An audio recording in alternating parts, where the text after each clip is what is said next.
This week we're talking with Robert Killian, the 2015 Spartan World Champion.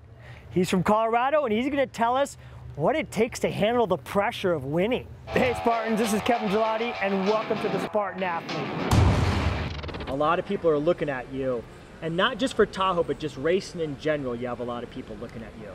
How do you cope with that stress of knowing that people are out there having an expectation of you?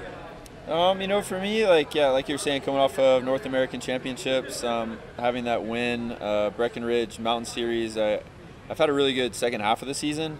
But I mean, I can't lie. When I was at the beginning of the season injured, I would rather have the pressure now of winning races, and I know that I have a big target on my back, than being injured and not being able to perform to the capabilities that I know I'm able to. What do you think are your strong suits?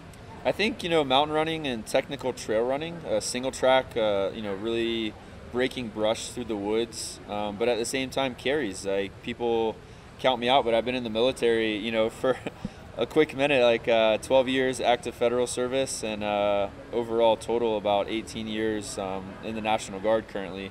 So yeah, we carry a lot of weight in our rucksacks. We're out there doing, you know, road marches. We're out there preparing for situations where we may be in an environment where we need to carry, you know, a week's supply of equipment to survive. So we do a lot of training for that, Best Ranger competition. So coming out and carrying, you know, 120 pounds is difficult, but it's something that, even though, you know, I may not look like a big guy, I'm prepared for it. I got a strong back, and I do train on that. But do you believe biceps actually win races?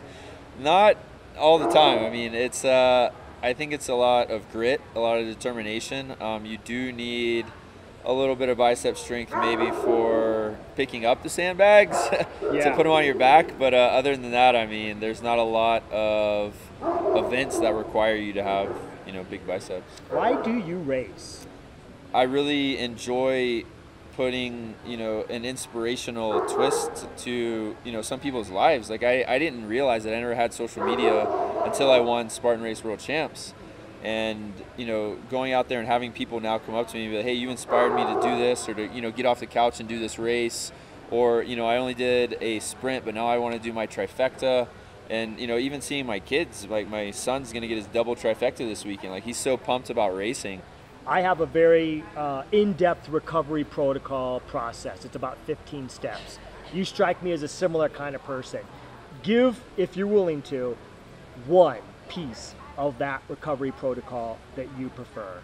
I think it's a quick two-part. I mean, a lot of people don't realize your body needs recovery in the form of sleep. I mean, you need rest. That's when your body does all of its recovering. Yep. So I think a lot of people neglect that. One of the things, is, I mean, obviously mobility and sleep. You got to be able to go work out those knots, work out those sore spots in your legs, and then really get on that sleep and nutrition. So I'll give you three. Yeah. Those are the big things. I mean, you have to refuel the body, you got to get sleep, and you got to work on mobility. And you're taking it from a champ who's proven that it works. Thanks for listening to the Spartan Athlete, the Friday edition of the Spartan Up podcast. Be sure to tune in next Friday, where I talk to more athletes. We talk about racing, strategies, preparation, and getting you ready for a Spartan race. So get involved, subscribe, leave a comment, list on your favorite platform, and we'll see you next Friday.